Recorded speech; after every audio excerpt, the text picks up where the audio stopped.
let me just remind us of the fundamental purposes of this conference. It's different from most conferences, in that most of these conferences, the game is that people come and show these beautifully polished conclusions in presentations, and there's a competition for how polished they can be and all that. And this is really very different. This is an inquiry, really, a group inquiry into some issues that really have been understudied and under-theorized.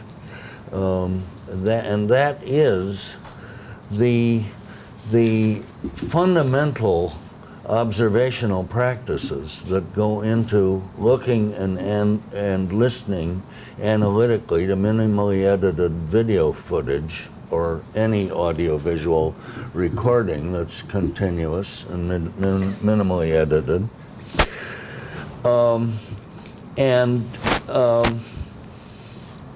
As I say, that's been very understudied, and it's a puzzling issue, even though most of us who, especially in those of us in a kind of first generation after the natural history of an interview group that I mentioned last night, and I'm going to talk about more at noontime. Whatever we did by way of looking and listening was pretty intuitive and, bootstrapping, ad hoc. I didn't start thinking that much about how I looked and listened for a while in my career. Adam Kendon, who was unable to be here for health reasons, in an interchange said, well, he hadn't thought about that when he started out either. So,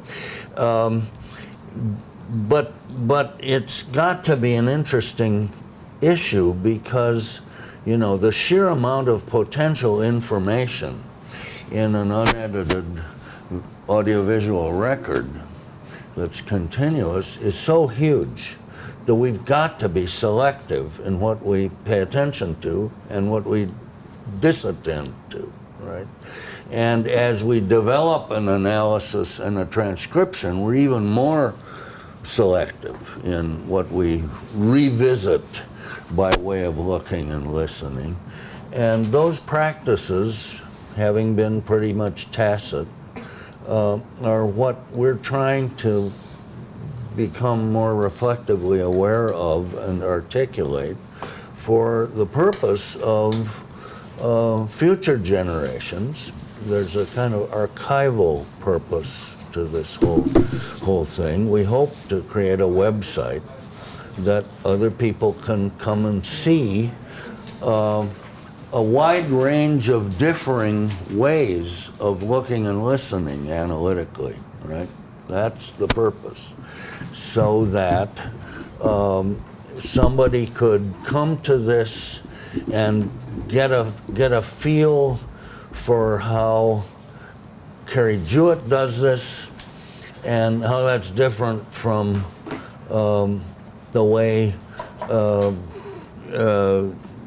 Chuck Goodwin does this, or Joel Kuipers, or Barbara Rogoff, Chris Gutierrez, Miriam Sharon. These people have very different substantive interests, and they have differing formal training, but everybody has to look and listen somehow, right? And we're trying to unpack that and make it visible to ourselves and to others. So a question for each of you is, how do I do this? What do I attend to more prominently? What do I attend to less prominently, more peripherally, as I replay an audiovisual record? That's what we're trying to get at, and both become more aware of ourselves and then as a community, a commons, that's what we're signing, brainstorm some ways that other people could be shown this through maybe a video series and a website. So it's a different task than the typical kind of conference. And it's not as if sheer looking and listening can be totally separated from analysis.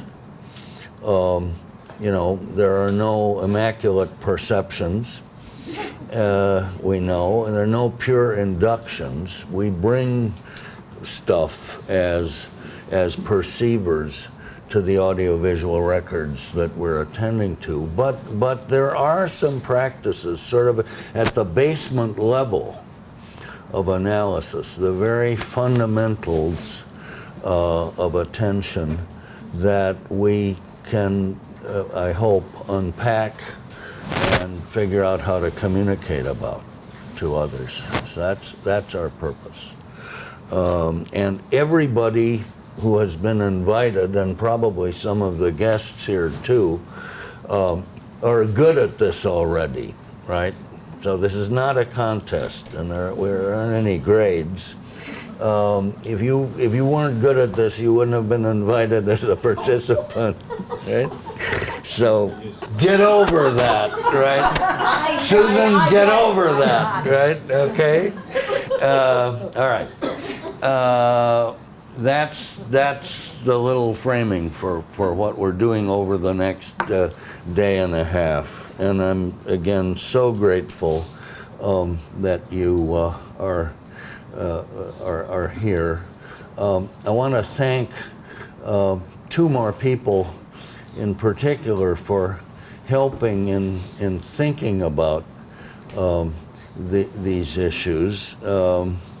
Two people who recently have become colleagues of mine, Joel Kuipers and Mark Sicoli, and I have done some brainstorming about the ideas behind this, as well as the people I mentioned yesterday, and I'm really grateful for that.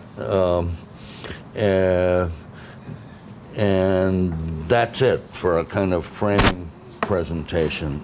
What I'd like to do now is turn to this. I just said something nice about you, Mark. That's Mark Sicoli, right? And somebody will tell you. We're going to turn to looking at the video clip that the participants all looked at individually yesterday, and I'll talk about ground rules for that discussion in a minute. Just one other thing by way of general orientation. There's kind of three ways we're trying to get at some issues of the variation in ways of looking and listening that participants have. We're certainly not looking for a modal approach or best practices, God help us, for this. That would be really stupid, right? So we want to really exhaust the range, if we can, of variation. And one way we designed to do that was the individual viewing sessions, where people could do what they do with some footage. And this is a next approach, a kind of collective viewing where people will comment on what they notice, right?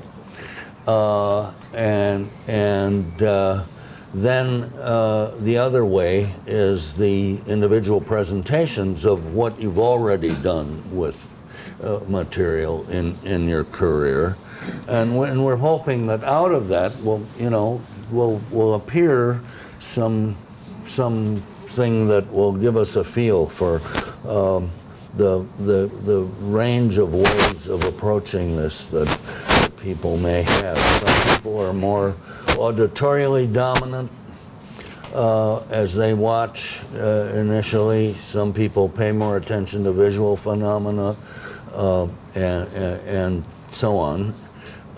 And some substantive interests that people have, foreground differing potential information sources in an audiovisual record. And again, that's what we're after. And so this activity is another way to try to surface some of our differences in what we notice. Before we start it, I want to say that the format that we're going to use is something that I learned and helped develop with a colleague when I was at Michigan State University, Brigitte Jordan, Giddy Jordan. We developed a kind of open-ended collective viewing of material that typically none of us had seen before, or at least hadn't worked a lot on. This time it's a little different because you spent some initial time looking at this little clip. But the idea was to bring people together and to talk about what we noticed as we watched in a very open-ended brainstorming kind of way, pre-analytic almost, although that it isn't obviously absolutely pre-analytic. And it was a kind of Quaker meeting organization for commentary. Ideally, people self-select. What we're going to do is we'll play the clip once, and then we'll play it again. And when we start to replay, anybody can holler stop, and I'll stop the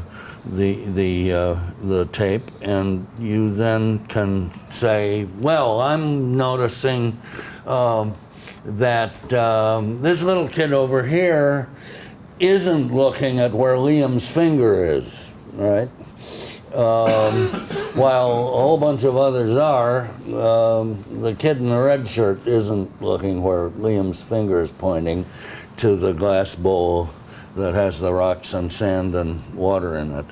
And somebody else will note something about what somebody said, and so on. And ideally, we never achieve the full ideal, just as Quaker meetings don't. But the ideal in Quaker meeting is that you don't comment on the previous speaker, right? So let's try, at least in the first part of the conversation, not to do that, to just say what I noticed, and then somebody else, and somebody else, and so on. And holler stop whenever you want to. And then later in the conversation, at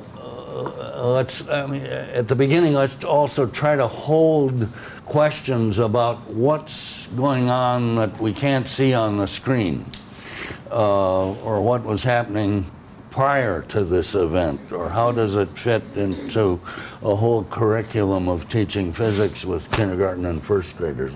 We'll get to some of that at the end. And Chris Gutierrez and I are going to say a few things about the teacher that aren't obvious from the screen itself. But let's hold on that if we can as much as possible in the first part of this conversation. So just before we begin, because I learned this way of approaching brainstorming, viewing with Giddy, and she died this year. She would have been here but for that. I'd like us to stand for a moment. Many of us here knew her in one way or another. And so let's just stand for a moment in silence and remember Giddy.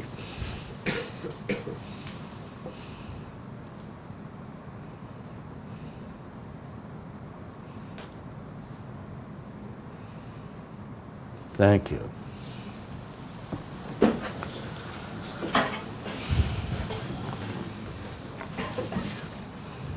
Okay, so this is a kindergarten first grade classroom, and it's a two-way bilingual instructional arrangement in this classroom. And we'll play it once, the clip, and then the second time around, anybody who wants to say something about what they notice, holler stop, and then speak relatively loudly. And there's one other thing, just before our videographer, one of our videographers, the one I met, is Cliff, right?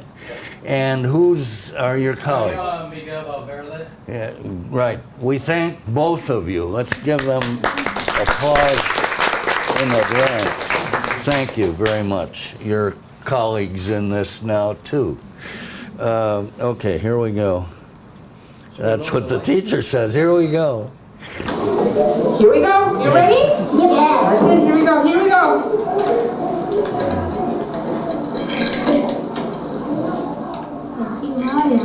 It's gotten higher. Getting higher. It's high. Look at how much. Hold on. We're gonna let it, because right now the sand is going like this. No, it's dancing too. But you know what it's dancing to? What do you think? It's doing the popcorn. Oh, wait. Look at Liam's finger. Now look at the jar and tell me where the sand is at. Move back a little bit so other people can see. Okay, Alexis is touching it. Put your finger there, Alexis. Okay, now look. The sand did what? Went down. It sank. The water did what, Liam? Rise.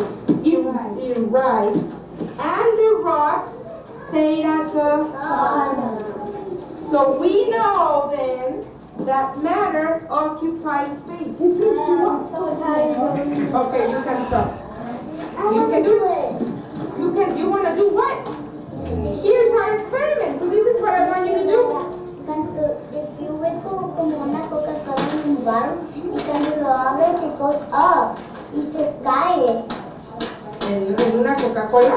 No, cuando está en como una botella y cuando se mueve se va para aquí. ¿Qué sube? ¿Qué sube? ¿Qué tiene una Coca-Cola? Tiene Una tapadera.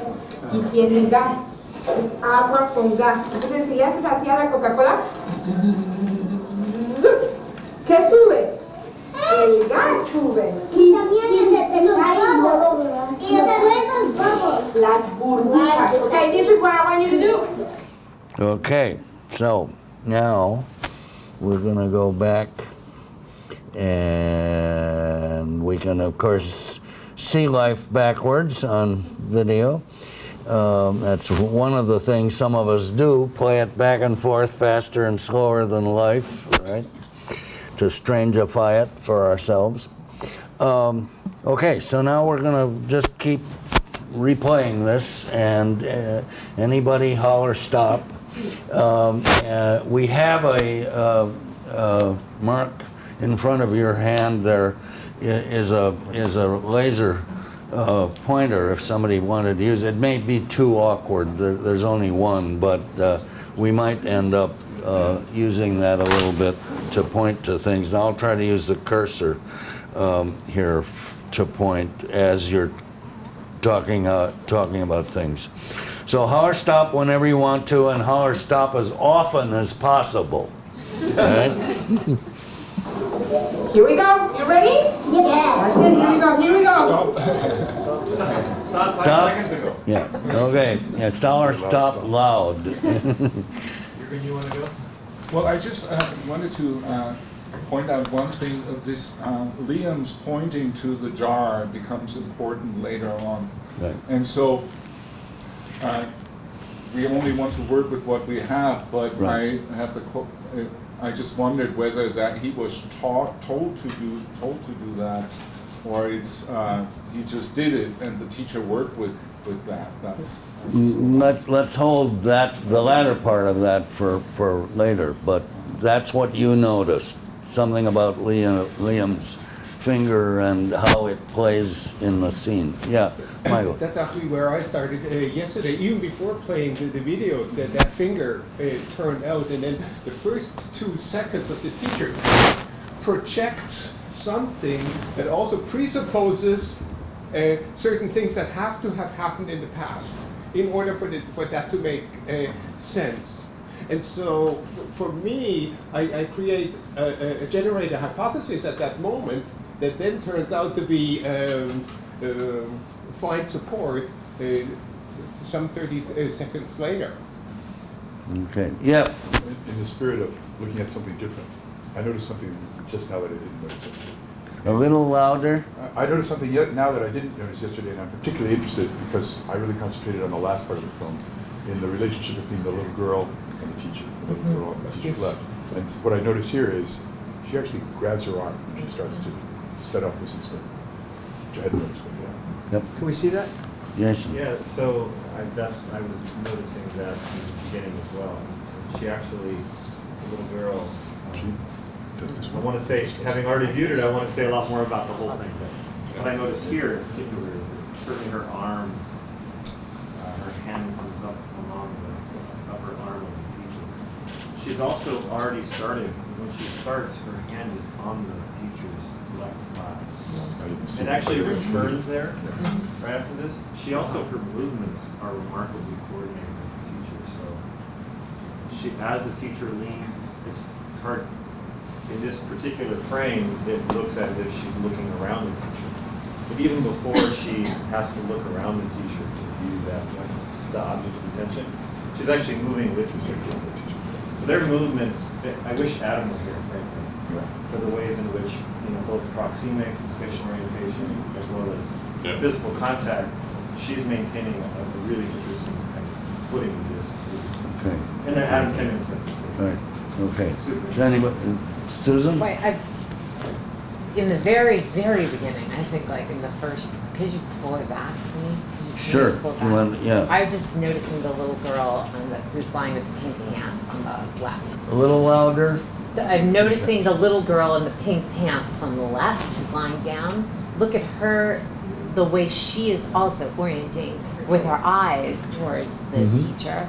And I have worked with this before, and it's interesting to see what her body is doing, given what she's going to do later in the segment. So, I mean, I think it's, yeah, and you can see just in the very beginning how she's paying attention with her eyes. Yeah. Well, Okay, so I'll play it again and then somebody else holler stop. Here we go. You ready? Yeah. Good. Here we go. Here we go. Stop. Quick observation. It's the gendering of the clustering of the kids was something I noticed first, in that the girls are much closer to the teacher in general, and the boys sort of form this chorus of spectators. Although Liam is participating through proximity, the others are adopted more of a stance of spectatorship. Roger. I just wanted to put a plug in for this thing that's being assembled in the middle of the formation, because the way it plays out in time is going to be repeated by multiple participants in this in their gestural stage, and those sequences are the very processes that are going to, an explanation of anything will turn on. So how it is that this is set up is something that can be remembered later. Is like super important. Was super important for me in understanding this. Yeah. Okay. Could you explain that a little again? Well, I think that there's, as the teacher starts, there's this exclamatory burst of talk that pulls everyone's attention onto this thing that's going to be built. So something is being assembled in the middle of this facing formation that is going to, as its processes play out, it will produce the material for generating explanations later, but it needs to be seen. And then for me, a question was, are those processes, their order, and their constitutive relations going to be provided by multiple speakers later as a version of the uptake of what's seen. And they get layered together in a really interesting way as this proceeds. So I was just really watching for that, you know. Okay. Shireen. I just had a point related to that, which is early in the film. Throughout, I was paying attention to how the teacher was pointing out what's important about her talk and how she was, through volume and other things, saying, what I'm about to say is really important. But at the beginning, what I loved was the sense of drama and suspense, and I feel that's in the first 10 or 15 seconds that she builds that sense of drama about what's about to happen. Okay. Mike, what Mike? With respect to what is to come, we have here a turn sequence, a turn here. Are you ready? And then multiple, yeah, are you ready for what? And at what point can you say, yeah, that you're ready for what? So that things have happened in the past that are now initiated as being, or formulated as to come. Are you ready for what? Yeah, and then we see the next move. So there's a setup already that we don't even see that projects into the future, and here we're in the middle, and what you articulate then will come later. I think I want to make just something really fast, to make a plug, given the tone of or the purpose of the conference, just make a plug for the delight that we feel when we're watching. And frankly, that's tied very much to the observations you're making. You make me think of it with the drama, right? She does this really, I noticed, and it made me feel delighted, and I don't quite know why, which is part of something to analyze. But she does this very cool thing where she says, so and she leans in like she's about to do something, and then she leans back. Like it's a sort of false start, which is incredibly powerful, dramatically, right? I mean, it's not just okay, everybody look, but she does this. I'm about to go in. Are you really ready for this? And here I go. It's a very cool thing. I just felt like. Are meta comments allowed at this point? I'd rather not. Okay, later, right?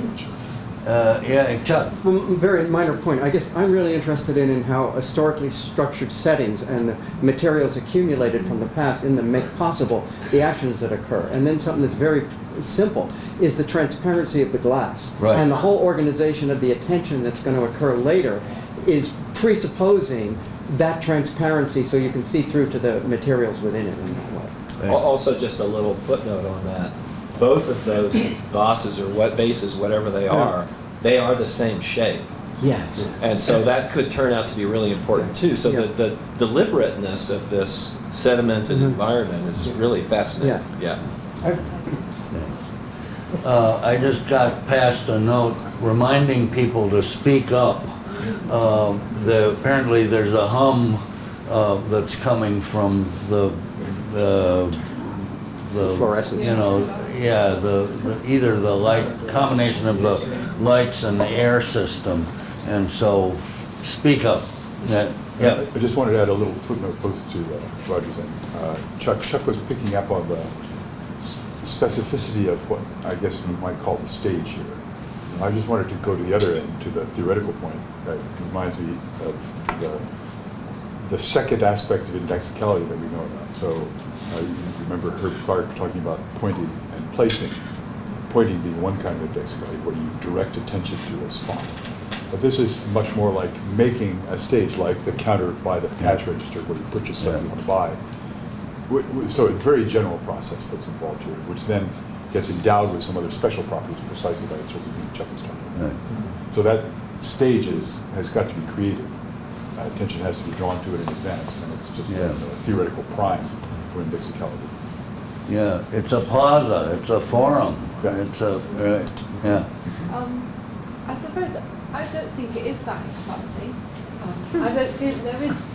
I'm not feeling this excitement that you're talking about. It's not commented, but it's like, because I suppose the thing I thought was this is really ordinary for these children and this teacher, because everybody knows what to do, and so it's a well-known practice. Like nobody's thinking, what the hell's going to happen here?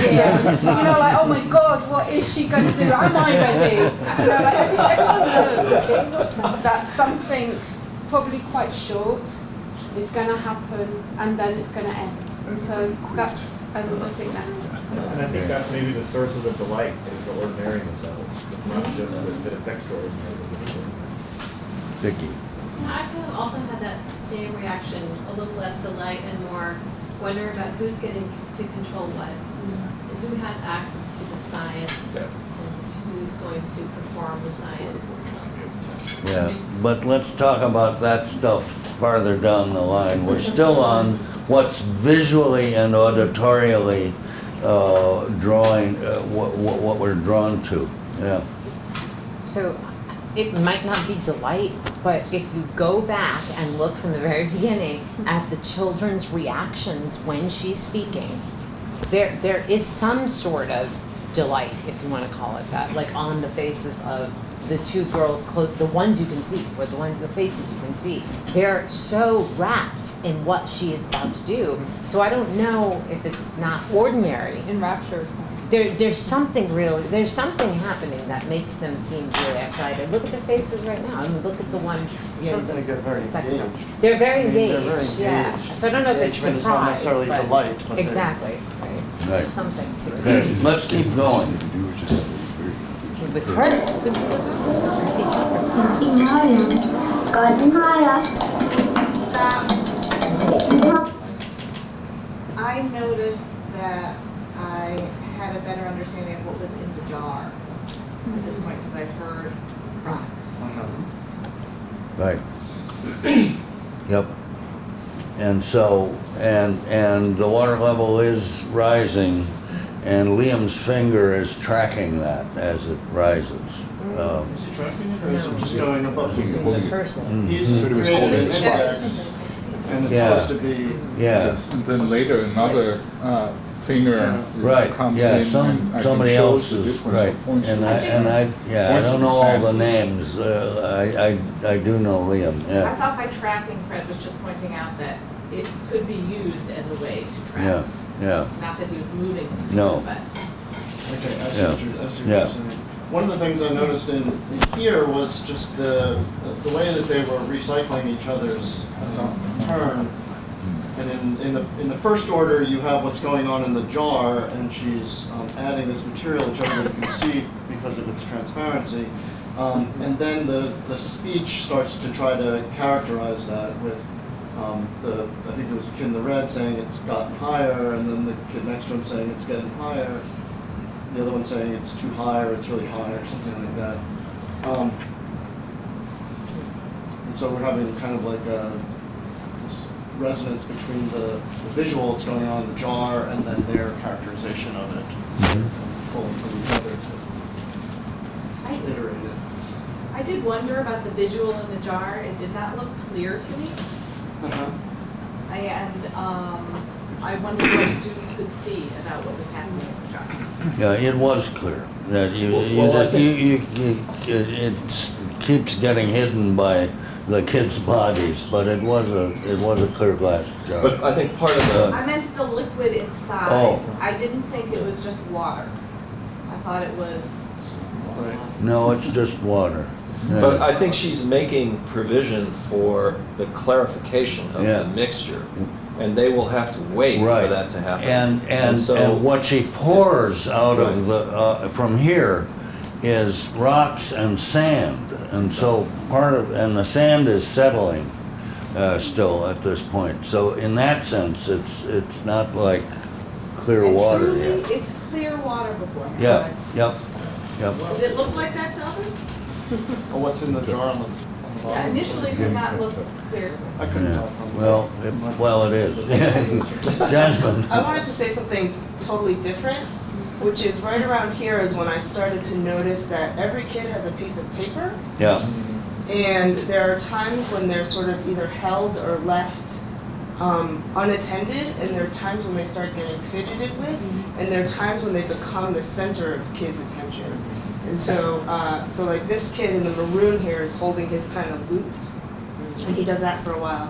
right around here, these kids closer to the center start sort of pushing their papers towards the object of everybody's attention. And so right around here, I started tracking what the kids were doing with their papers. Okay. Let's keep going. It's hard. Look at how much.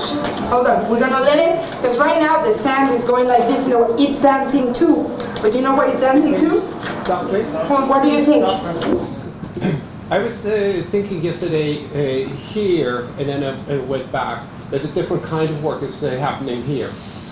Because early on we have this orientation towards the jar and what's happening in there. And now it begins different work. She says it's all dancing around. And in fact, what begins here is the work of making time. Yeah. During that time, the sand settles, but the kids are oriented towards this performance. So it's a different kind of work that's beginning to be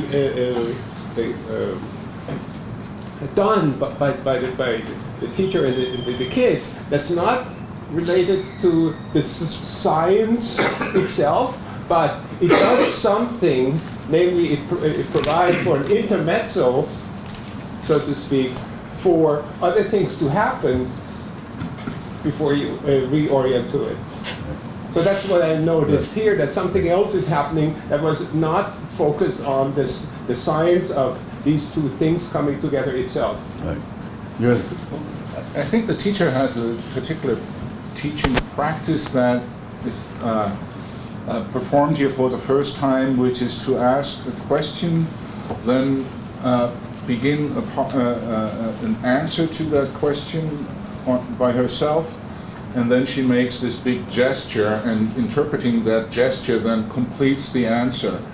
I mean, her gestures are very elaborate and descriptive, and at some point also later when she talks about the,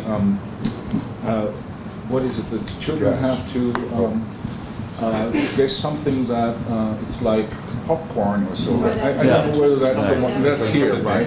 But so I was wondering about that sort of teaching practice and the role of gestures in it. And what I also find very obvious about this is the precision almost with which she manages to organize the children's attention. And the gestures, I think, play an important part in that they also sort of provide a scaffold for the body motions of the children. And so I think this is kind of beginning at this point. Okay. John. And just to follow up on the previous point about the space here, this is a very obvious point, but this is where it becomes very clear that it's her space. Louder. It becomes very clear that it's her space. The kid puts his hand on the bottle, she takes it right away. Very quickly, but very authoritatively. Okay. Yeah, I was just thinking about the movement in that sense, and this question of visibility, and I guess she's trying to kind of make visible something that is actually completely invisible and really confusing about matters of states of matter. Yeah. I always get that one wrong, you know. But so in that sense, like her gestures, she's kind of doing something. I find them very confusing because they're trying to do some scientific work, but they're very unscientific in their kind of form. We'll come back to that later. Sergeant. I was noticing the little girl's expression that's sitting next to the teacher at this point, and the way she's really observing the dance, and sort of along with what Carrie was saying, she's doing this maybe unscientific thing, but you know, the girl's a second language learner, and I think she's maybe seeing something in what the teacher's doing. And so I was watching her gaze from here, and some of her change, and it's almost like her knowledge state was kind of advancing until she came to that moment where she raised her hand. Okay. And Jasmine. I thought it mattered that she was ratifying what might be considered undisciplined bodily movement of this little boy in the black by making a link between what was happening in the jar and his sort of fidgeting, which she called which she named as dancing, and then said that that's what's happening in the jar. So you saw that as fidgeting too, because I was, just to follow up on that, I noticed that too in how she, in control, like John said, was able to take a fidgeting motion and link it to the motion of matter within the jar, and then pick up on that herself by starting the dance. Can you see this again? Chris has been trying to get in there. Yeah, just to follow up on what Jasmine said, the times that she gets into this performative move are always in reaction to something that a student has contributed. So it may not be science, we can talk about that later, but it's a response to the child, and then she always has some, if you see it across the tape, some way of performing the answer, ratifying it, right, and always using some humor. So right after that, she does jiggling, so she's taking it up, she's embodying it, performing it, and then she goes, it's like with the popcorn, right? So humor and the embodiment of the idea that the student has advanced is part of a community building strategy. And right, but more about that later. Right, let's hold on that now. Chuck. Okay, I'd just like to maybe slightly problematize the notion that the gestures are not science, in the sense that, first of all, to me, it's always been very interesting. You actually have the sand in front of you, so why are you using a gesture instead of looking at the sand? And in some of the work I'm doing with geologists, there's an incredible amount of gesture, and the gestures are playing out with modeling possible processes that might be going on, and I think this is a version of that, and it seems that there's a particular advantage gesture here because you have your hands right with you and you can rapidly build and explore different possibilities. And again, it's abstraction from phenomena. Right, and we'll follow up on that later. Let's keep going.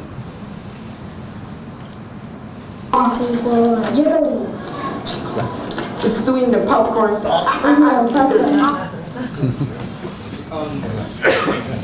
There were a few things about that. No, go ahead. Okay, go ahead. Yeah, and Michael next.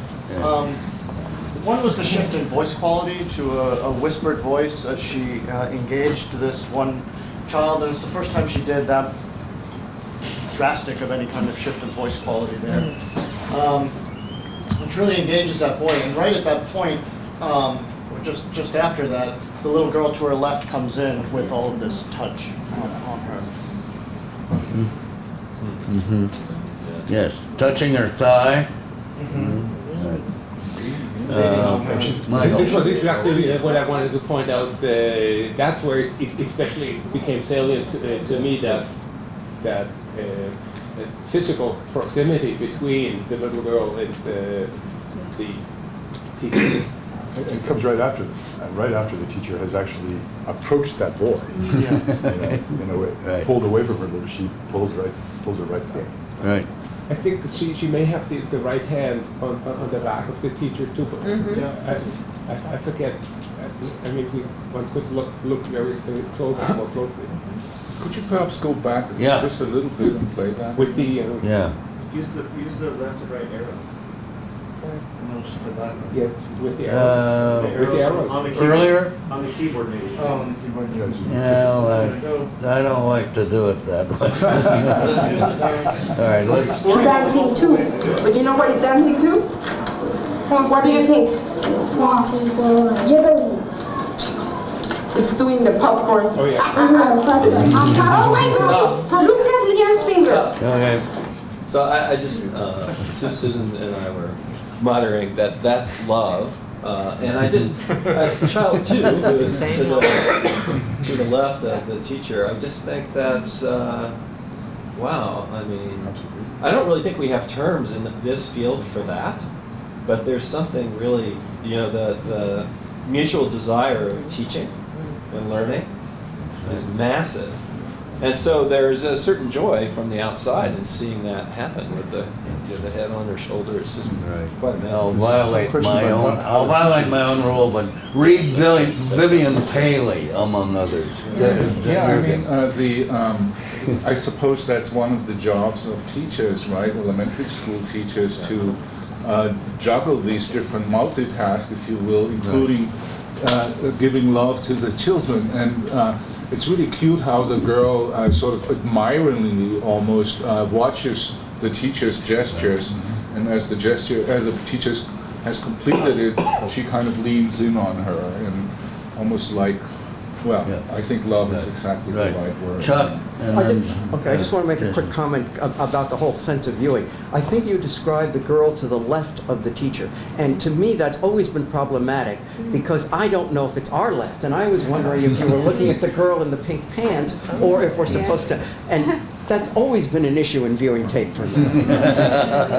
What do you say, stage left? I sometimes try to get participants or something, you know, or teachers, right. Yeah, you could say blue blouse, but they both have blue blouses. It's quite possible that we could all be going through this whole thing with ourselves placed in different relations to activities. That's right. We could do it in the teacher's position. Right. Right. And so, and we can go back and forth. Hey, Jason. Sure, I think maybe it's a follow-up on my comment about the light, and maybe an attempt to clarify it in a way. I think there's, when Rogers talks about love, or we talk about whether or not there's science, or whether or not there's real physics, to the point where she says, and now we understand that matter occupies space. Like, I'm not sure I understand it at all. But I think there's a level of the goodness of it that I think we can feel delighted or not by. Like, is this a good relationship or is this good science? I think what I was trying to specify the first time is also what I want to specify here is with the respect to the relationship between the teacher and the student. So I've heard that from Chuck. Okay. And that is not just whether or not it's love, but also the intricacy and the dance that gets done so beautifully, whether or not it's a beautiful dance, the dance itself is being done intricately and in a way where everything fits together. That's, I think, the source of my original delight, is not whether or not it works, but this kind of the timing, the everything that goes into making this just go on. And maybe even not trying to prejudge whether it's love or not. Right. In fact, not Right. We prejudge don't have to. the content of it at all, but the intricacy of it is quite obvious. That's and right. the difficulty of management from both sides. Right. Right. Barbara. Yeah, I'd like to move things, make a comment that relates to a different way of looking at the whole thing that's happening. Andy and I, when we looked at it, we were looking to see how the whole group moves in concert with each other. And I think Andy has something he wants to build on that with. Thank you. Well, so right here where we were just, this part we're looking, although we see things throughout, I think, if you let this thing work on you like a softly assembled, group, you'll see it kind of become dyadic and triadic. And A little louder. Yeah, it seems to not disintegrate, but to transform. Yeah. So we get a whole group, and then dyads over here. And at this moment, when she did this movement, if you watch, these are the kids that seem to off track later, right? So one could say she's trying to keep them in the activity. You're talking about the kids at the bottom. The three kids that are nearest to us, foreground here. When she does this dancing movement, yes, they're dancing. You can see them, all three. So they kind of pop together, even in the same direction and rhythm that she does with her dance. So she goes like this, and the kids bounce in that way. And so these here. Yeah, there's a very clear moment of that later on in the tape. Yes. So we were looking throughout to see how the whole group, irrespective of which person does what, but how does the whole group coordinate or move one direction or another together? Joel. Very quick comment on that. That is something I also noticed, and I got that partly from advice I received from our friend Ray McDermott, who often tells us to watch the video without the sound. We did that first. Yeah, I did. Right. Carrie. Yeah, building on that, if I'm allowed, like just thinking about it as a kind of movement in time, like the whole thing, and thinking about the kind of I suppose going back to Shefflin and the kind of real founders of thinking about gross body shifts and how we can think about like moments where everything changes, like we can see a profound change in the group, and I suppose I'd be interested to look at it and think, well, who's kind of creating those profound shifts as a group? I like this idea of looking at the group, but I also think when we're talking about this girl and love, I don't know if I would use that word, but that a group has emotion as well. And I wanted to say that I'm noticing that we are having emotional reactions to this video, and I think for me, I feel I'm having a very different emotional reaction to everybody that is talking, and I think our emotions to videos are interesting to think about, like where they come from. For me, they come from experiences of school. Do you know what I mean?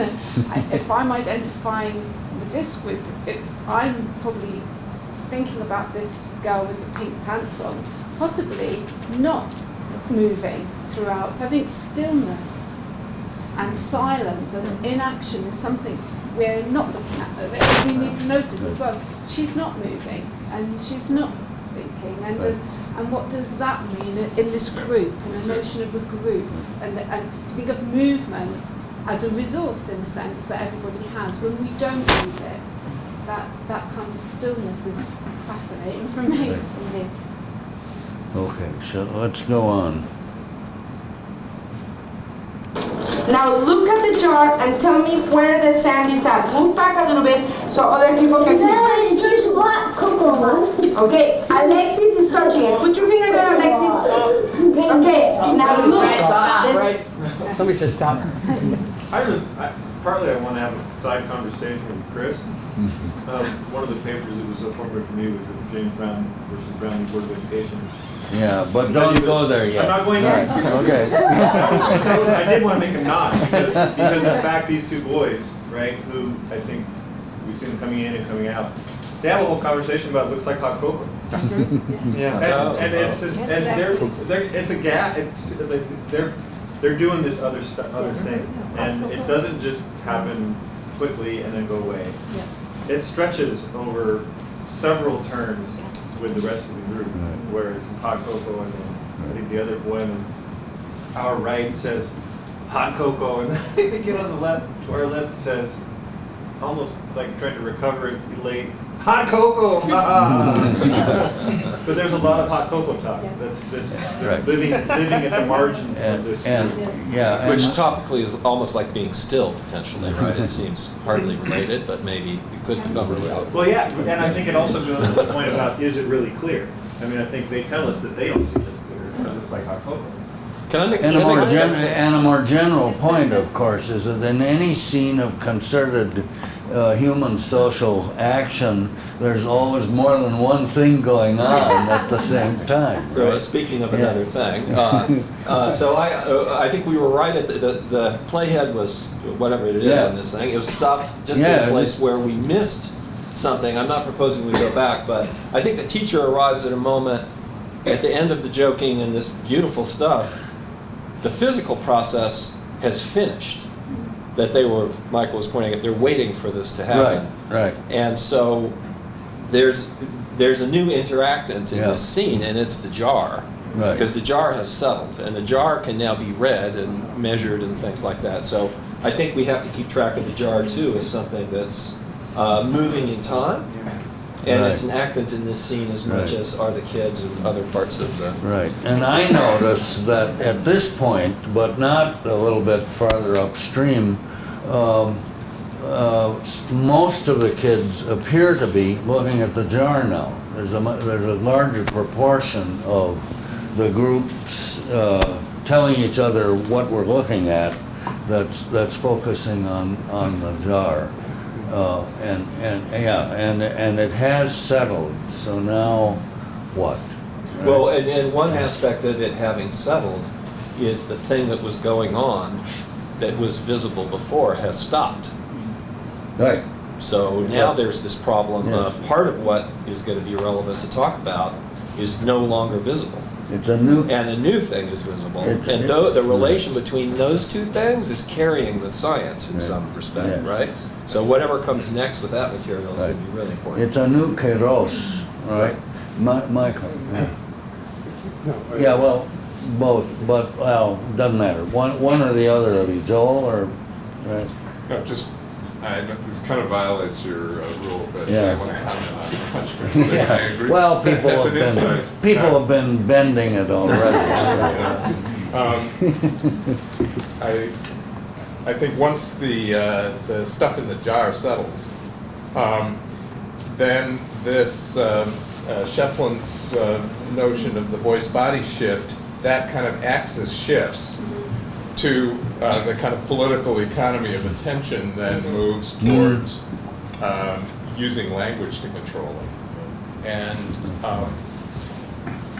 I think that's because the stuff on the jar is settled. That's right.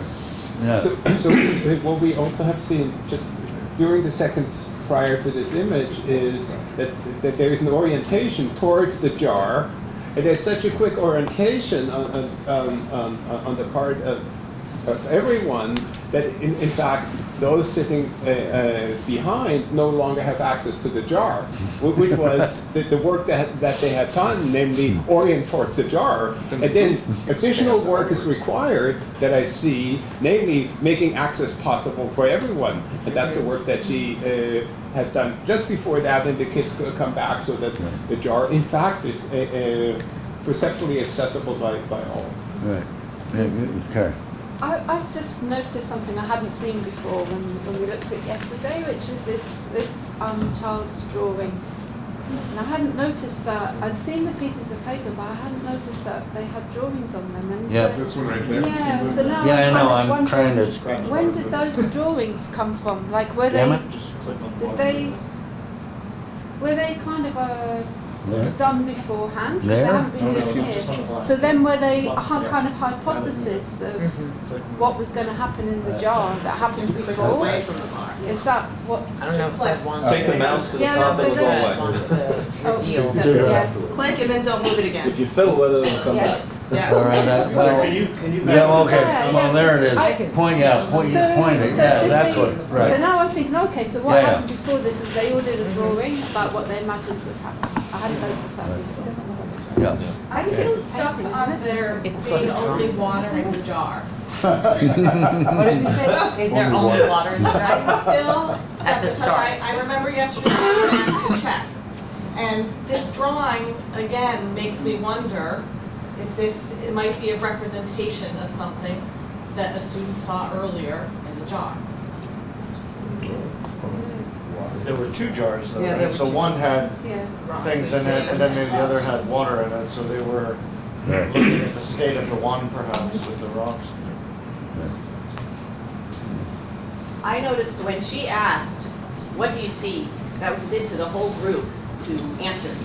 Yeah. And then only one or two kids were able to actually get heard when they responded. And there's one little girl on my right, on the teacher's far left, with the purple pants, shorts, jumped in to try to see, tried to answer, didn't get the floor, and stepped back out very quickly. When the teacher You said, mean okay, her? go back up. Further right. No, No, this is farther way right. over Joel, there. further right. It was almost Yeah. invisible in Maximum our, right. Yeah. nobody has noticed her. She's been very. So I actually didn't did notice. Can I also, I just want, I just want to foreshadow this child who's in between the maroon and the black shirt. She's looking back right now because black shirt is like up in her space. This one? Yeah, This so one. he's bumped her, Right. and she's looking back at him like, excuse me. Okay, John. No, and I just wanted to follow up on the little pas de deux between child 2 and the teacher, because you notice when she invites, I'm sure we all saw it, but when she invites kids to now look at the jar, that kid is right in the middle, and she actually pushes her head back. Which is the point you were making before, which is not to get too caught up on the romantics. On the romance, that's right. It may be a difficult dance to play, but it is a dance that they're both involved. But it's not I mean, you'd want to look back and see what you're describing as pushing back versus just And it's a putting, tiny you know, push. and it's It's a like, tiny push. It's a beautiful right, I might tiny not little describe it push. as push, Yeah. but she Yeah. does put her It's a hand gesture. there. Yeah. And it touches, and it's like, it's this very, I think, like very gentle ways in Yes, which I she agree. is managing this group in lots of different styles, so that they can keep on paying attention to what is Okay, going on with that. Jürgen, and then we need to move on. The time is Yeah. starting to run. I was just going to say, I think this is in the very same way she removes the boy's hand, right? Very sort of casual.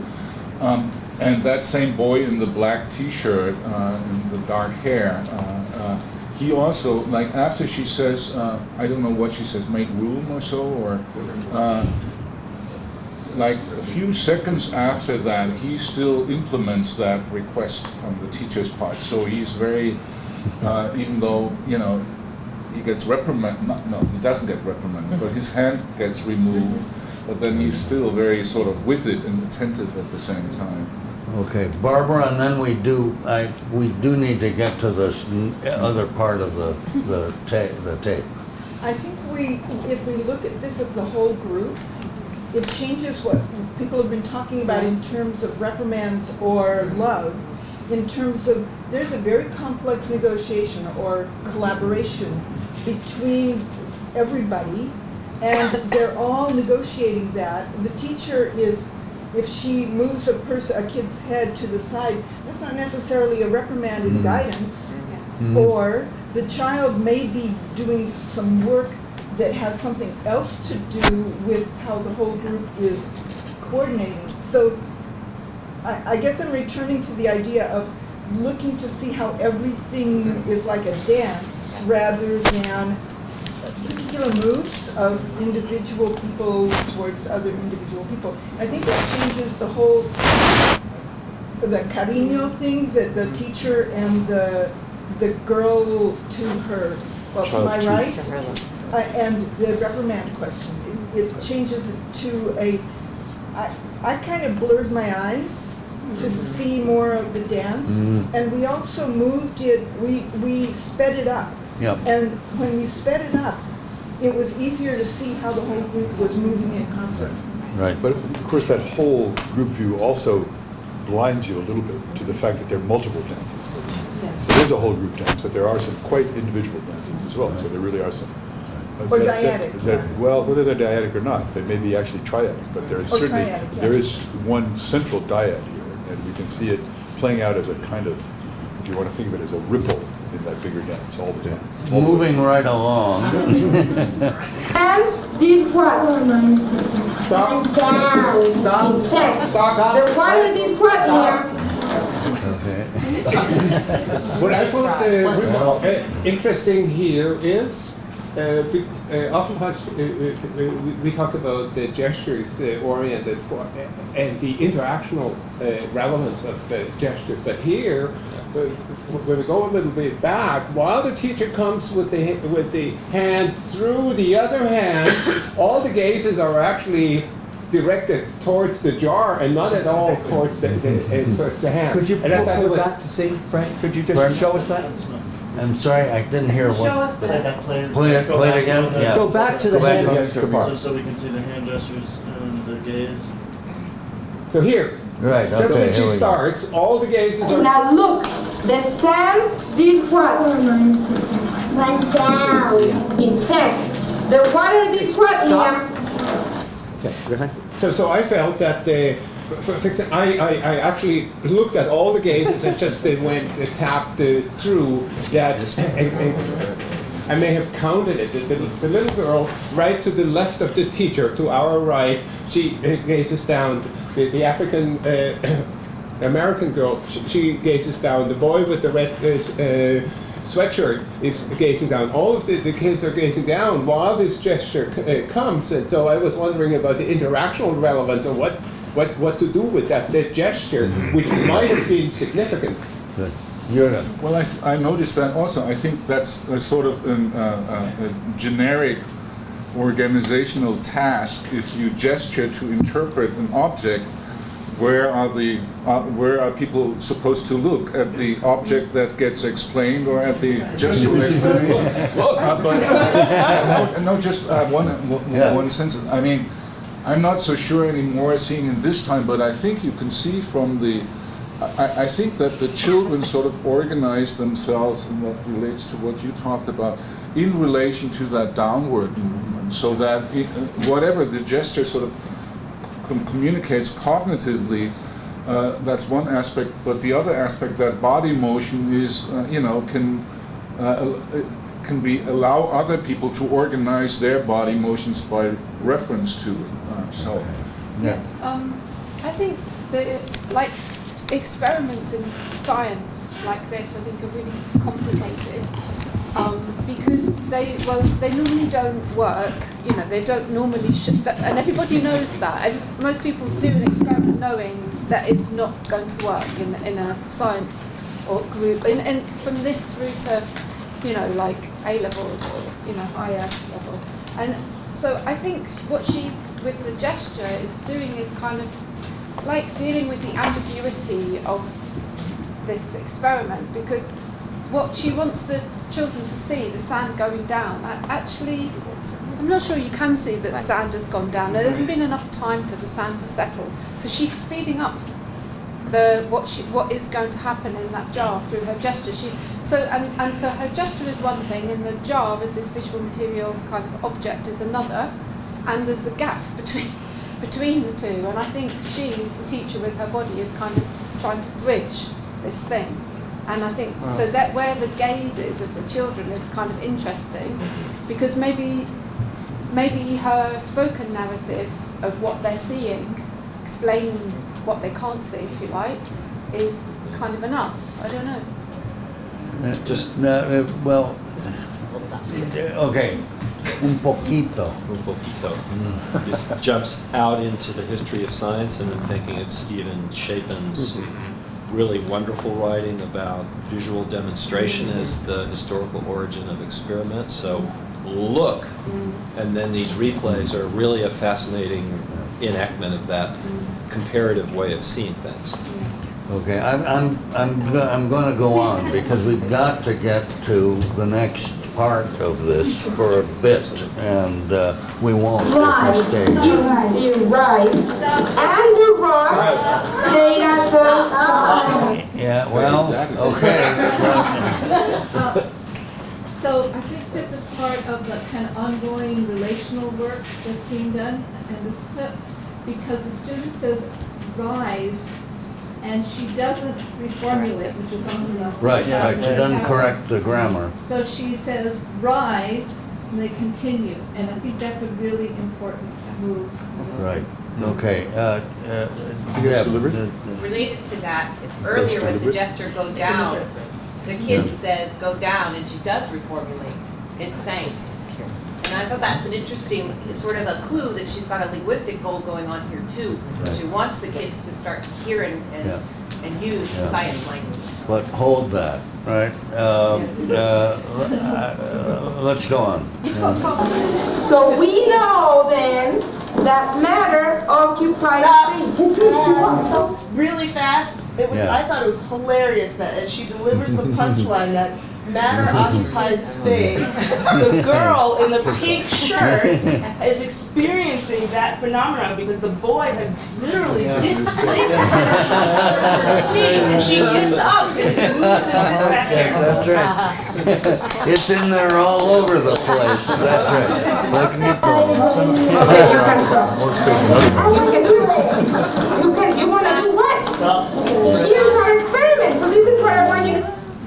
So I noticed, I watched the tape trying to understand it. People have brought up the gender dynamics, like gender and race, and I think it's really complicated to figure out like how we see that. Especially not knowing the history. Like I want to be really cautious because I feel like it's really important to have a better sense of the history before drawing any conclusions about those dynamics. But there's two things I noticed here that were interesting. One was that earlier on in this clip, the teacher, I think through her move, made the role of having the finger on the jar a special role, intellectually important. That's like an expertise kind of role in that moment. And then he gets tired. So connect to I'm tired, right? And he doesn't, it's important that he doesn't ask, he just says I'm tired. And she says, okay, you can take your hand off. And then now the girl on her right says, can I put my finger on there? So that signifies that it was a special role and now she wants it. But earlier on it was a role everybody was attending to and it was important. And now it's almost, I wonder if it has that same meaning. So it makes me wonder about how she's being positioned intellectually in the space and her distance. Throughout the video, you can see the carpet space between her and the other kid and her and the teacher. So that was one thing. And then I noticed that in this moment, both the girl on her right and the girl on her left ask permission to participate. One through the hand raising, which gets attended to in interesting ways, and ultimately she asks the teacher, can I? And then her with the finger. And I don't think there was a point at which any boys asked for permission to participate. So the other disclaimer I want to say is this is not a big critique of the teacher, because I think these are really complicated to see, but there was different participation structures going on. I've noticed as well with this hand, she's the only person that does it, and that made me ask what her relationship to that whole group was like. She just joined it, like, is she new? Is, you know, like, no one else is having that behavior around that group, so I was curious. And her closeness is unusual, it's different in the group, so. Okay, we got to keep going. Tanto describe como una Coca-Cola en un bar y cuando lo abres it goes up y se cae. I just want to make a plea. I made a note when I was so I want to make a plea that we should have a collection of all the times the teachers look at clocks and watches. I know. I mean, if you look at her, right, as soon as this girl on her left starts saying, when you shake a bottle, she's like, I'm exaggerating to make a point, but I think it actually begs the question, and something we can ask and maybe answer analytically, which is the teacher in particular, but other people's awareness of passage of time and their responsibility to time, to be done by a certain time, to be finished up. Kind of like right now. Yeah. Like as I'm talking, I wouldn't be surprised if somebody who's looking at the video friends like this. Something, I think at this point you can see that the teacher doesn't quite get the impact of the girls' I would say objection, because there's contrastive stress when she says up, right? And you can see the teacher frowning a little bit, I believe. And so that never gets worked out, why bubbles rise and sand drops. And I've never got physics, and so I'm at a loss at explaining that. No, not really. Yeah, but well, I mean, and there's some context that helps with that. But Sarah Jean. It seems to me that the gesturing is a little bit of a scientific practice in this classroom, and the girl's picking up on it at this point, and she does very similar gestures as the teacher has been doing to explain some of the phenomenon. Okay, let's just go a little farther. Coca-Cola? No, cuando están como una botella y cuando se mueve. Stop. Oh, sorry. Of course you're trying to stop. Sorry. So this is sort of, again, since I'm obsessed with the objects and the developing this from a subject matter point of view. So she's brought in a second physical demonstration, I think the girl has, which is the Coca-Cola bottle. And the Coca-Cola bottle is being worked up in a way that's very similar gesturally to what the teacher was doing in restoring what was going on in this other jar earlier. And then what blew my mind yesterday, sitting in with someone, I don't remember, everyone was blowing my mind sitting in yesterday, but the girl leans in and she layers this whole animated system onto the jar that is the original thing. So since for me, my intellectual life starts with analogical learning or something way back in the Pleistocene era, this is an embodied version of mapping. It's like, oh my God, look at what's happening. So I just got very excited about that yesterday. Yeah. John. And just on another point, because we started, Chuck and I, when we started here. Precisely because that's where we had the transcript. And so one of the things that was interesting from the very start was the patterns of directed attention. The little kid on our right, manages to get her attention, but she doesn't get it very well, as we pointed out before.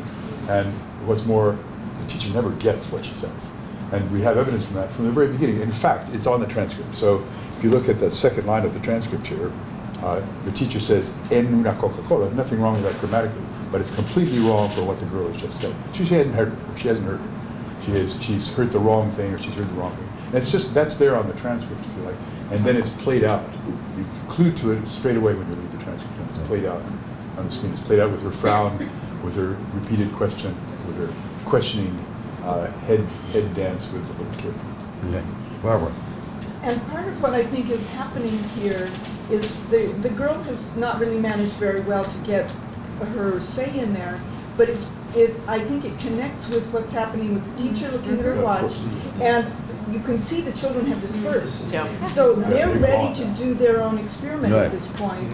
And this is sort of what we see if we can look at it fast or look at it in the stream. So, yeah, I mean, are we gonna, am I gonna treat this as a digression, or am I gonna treat this as an opportunity, a serendipitous opportunity? And she does treat it as a digression. And that's what she does. I just want to add to Barbara, not everyone has dispersed because the little girl with the pink pants is still she hasn't dispersed, and I think this reading of the group, the reading of the time of the group is interesting. There's sort of almost like two I can make a pee moments going on. And one is for the girl in the pink pants who's still holding out in any temporal order of relevance to the discussion something that was relevant before. And the second is this dispersive thing with the Coca-Cola bottle. This gets complete. These two are already gone. The one on the left also. It seems to me we have an episode of a stream of known answered questions she asks at the end of the demonstration, right when she's looking at her watch. So it seems that she has these three concepts that she needs to get them to say back. So she says, everybody sit down, and one person sits down. By the time she asks the third question, several of the children are sing-songing back, right? So when she says, so matter takes up space, we know musically that's the end of this event, and so everybody's, and now we get a high demand critical thinking question, which is actually on the topic, and it doesn't fit with the vocabulary lesson, and it seems to be timed after. She's already given you a sign that we're going to do the next thing now, because we did this low end at the end, right, matter takes up space, let's all do the next thing. Right, so it's chaotic, it seems, There's a hand over here, Fred, too. What? So to me, it just makes it more stark that how the students are not understanding that sentence, right? Matter takes up space. It seems to me that this girl on the teacher's left is focusing on the idea of the water rising. I'm wondering if the water is going to go back down, like she's seen in a Coca-Cola bottle, and wanting to understand that, I'll just leave it at that. Let's keep going a little more and Se then. va por aquí. Que sube. ¿Qué tiene una Coca-Cola? Tiene Una tapadera. y tiene gas. Es agua con gas. Entonces, si le haces así a la Coca-Cola, ¿qué sube? El gas sube. So I don't know, it's hard to read the face of girl 2 who's to the left of the teacher, but there is this moment of bewilderment of sort of, I just did this stuff and then it's with gas bubbles. What? The teacher took it away from her. Right. So just a short noticing. I mean, here the children are all back. Right. We've got This was the actually flower. just a short digression, and now she manages to get everybody's attention to this. Al Shefflin dialogue. is still here with us, right? Yes. When I watched this, I started having a lot of questions about what happens to the gas in the Coca-Cola bottle when it's open. Right. And trying to understand, is that aligned with the idea that matter takes up space? Is something different happening? I think there's still some bubbles in there, so Right. just raised a lot of questions for Right. me. There's still bubbles in the water in the transparent glass jar, and there are bubbles in the Coca-Cola when you shake it. So Just one quick observation. One of the things I like to study in Indonesia and other parts of the world is ritualized liturgical languages. And one of the things that struck me as a real discontinuity in the discourse here was this business of matter takes up space. It stood out Yeah, as a kind of register shift. Right. As a kind, and Yeah, yeah. it's interesting that that correlates.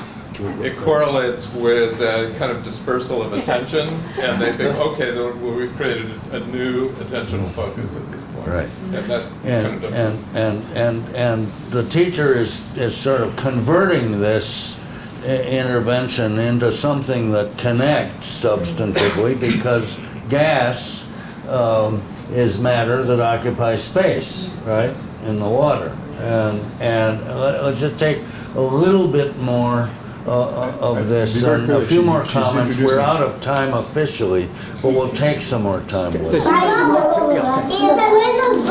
Las burbujas. Okay, this is what I want you to do. Okay, all right, so, yes. So stop. Well. On the show, it does not look like clear water to me. It doesn't. You're right. No, it doesn't, right? No, it isn't. It's still got. It's like Coca-Cola. Yeah, but it's water with sand in it. Deb. One thing that hasn't been talked about is which language the different kids are using. Right. Right? And I think it's a very smooth transcript in that way, and it's surprisingly smooth for a dual language space. Yes. It makes me ask questions about what are the rules here supposedly on the table for language practice, Right. which language are we supposed to be using, Yeah. and what does the teacher usually do, what are her habits in terms of translanguaging pedagogies in Right. the space, because Right.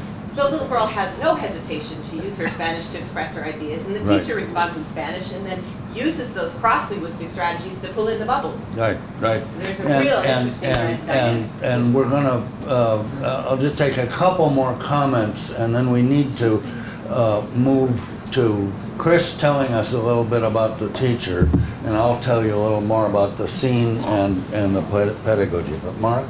Just to follow that up, I think that there is a little bit of hesitancy because she starts mixing Spanish and English as she asks her question, and then the teacher ratifies Spanish by responding to her in Spanish, after which she's 100% in Spanish, and some of the other kids start coming in Spanish as well. And I just have one point about the Spanish part of this, because again, we had the claim before that the teacher deliberately does not correct the English, so it said raised.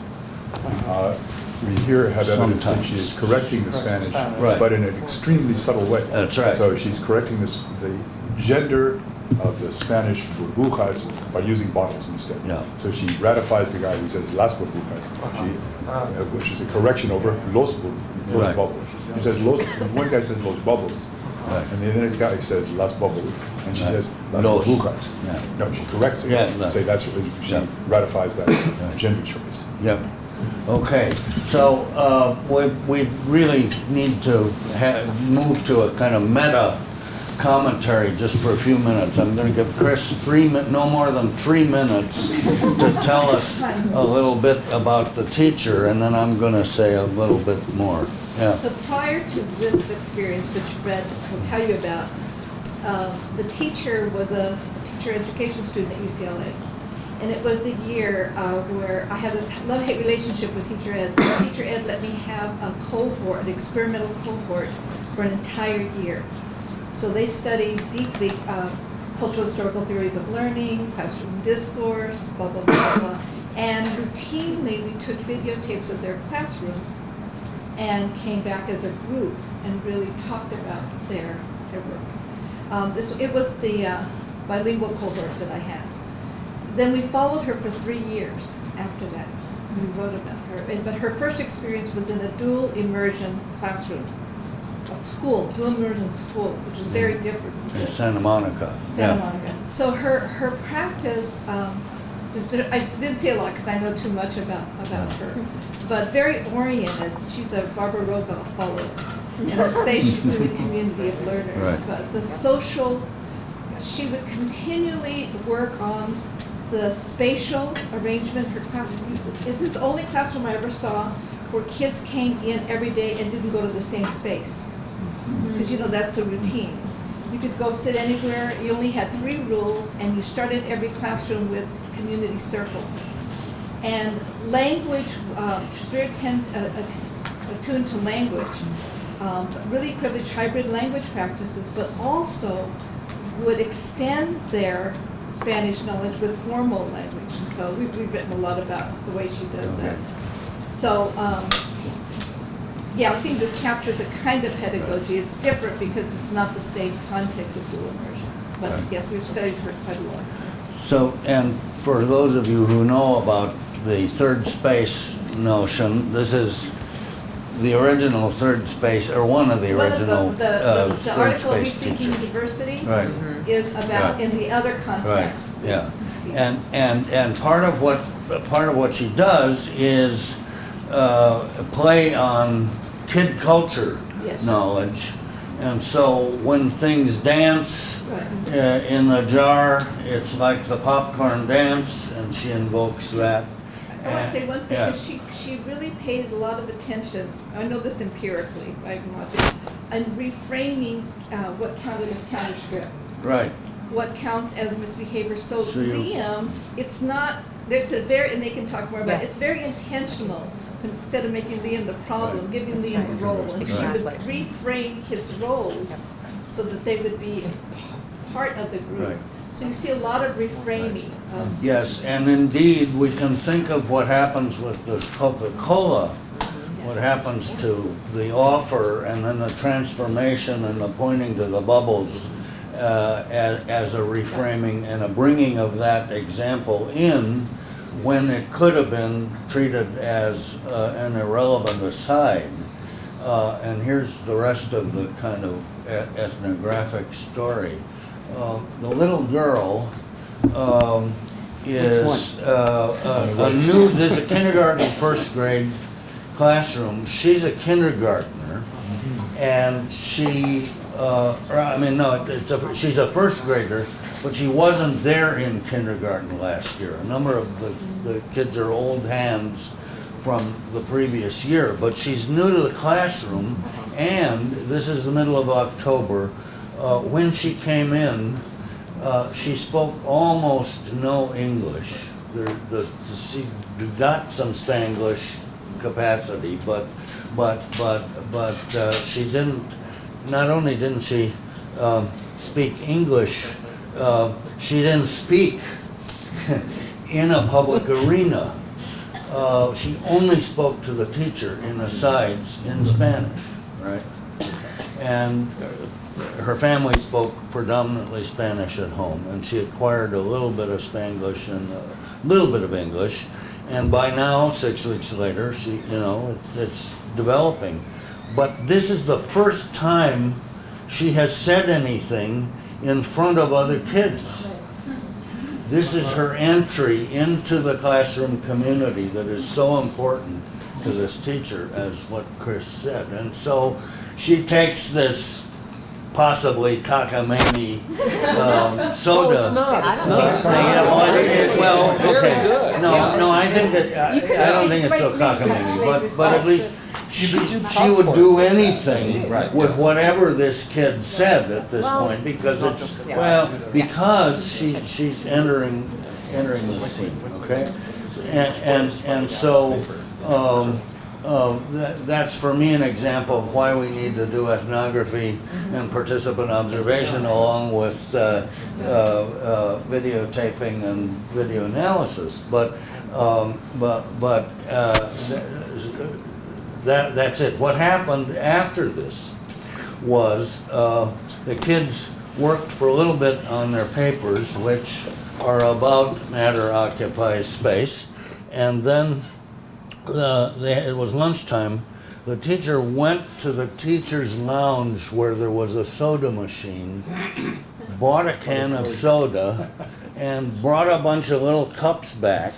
And right after lunch, everybody had a little cup of soda so they could feel the bubbles, right, in the soda. So she followed up. She honored this first contribution that much because so it's partly about science, but it's also about community, and they're not antithetical. And there's always more than one thing going on in pedagogy and in human social interaction. Just one final comment. I was the camera person for this, right? And when the seamless switch into Spanish happened, I started to cry. And she looks up just a little bit after the strip that you've seen, and she sees the tears coming down my cheeks. And she said to me afterwards, this is now October, and she knew Susan better by then as an observer and classroom, more than an observer. Anyway, she said to me, you know, now I know you're okay. Wasn't sure before. And that was the beginning of our love affair, which continues to this day. So there's something about the Spanish and the fluidity and the concertedness of the scene as a kind of a manifestation of community in which people also do real thinking, right? And say things that have consequence for each other, that they're living out. And thank you so much for this rich conversation about it. But one Yes. note, it's important ethnographically, she's Mexicana. Yes. And I think that's important in the. Well, yeah, not only is she Mexicana, but yeah, I'm going to ask Sara, did you give her, you pseudonymed her, did you, in the translation, or did you didn't do that? I don't remember, I think I wrote what I was hearing. Okay, well, all right, well, I think I missed. maybe it was a mishearing, but it's a lovely mishearing. You heard her name as Guevara, right? Yeah. As in Che, right? That's right. Her name is Rivera, as in Diego. Right? She is Diego Rivera's second cousin. She grew up in the neighborhood in Mexico where Diego lives. So she comes by her commitment to Spanish, honestly. I was just going to say, you explained something that really had me puzzled yesterday when I looked at this. And this is the first time the little girl raises her head. Right. Yeah. Teacher looks at her, and there's just a microsecond pause, where it's quite clear. This actually goes back to my worry, my quibble with Barbara's point. I don't disagree with you.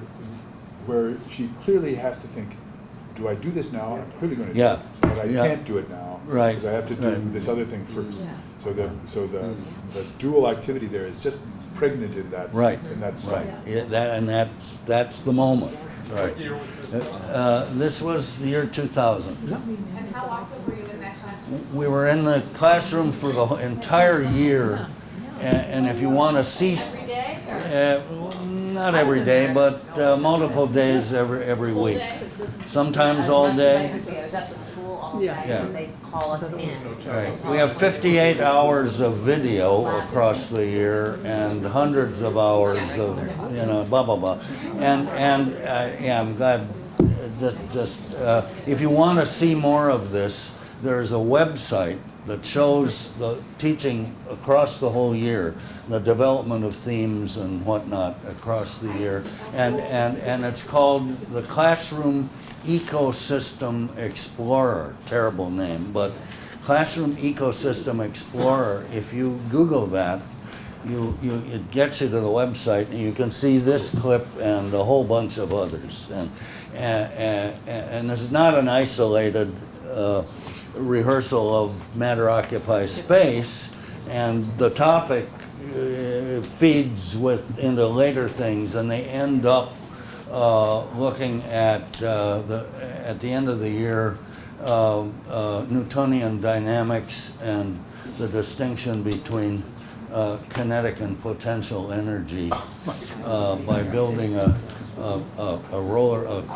roller coaster and seeing how that works. So I was just going to comment that I don't think we should take lightly the work that went into selecting this clip. Right. That's right. For us to view Yeah. or for analysis, right? It's a very special moment, Yeah. that we can all see so much.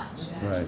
Yeah. Well. Thank you. And it's one of my favorites. But it's because for me, it's because of these both things that are going on: the language and community and inclusion stuff, and the physics, and all that. So anyway, thank you. We got to stop.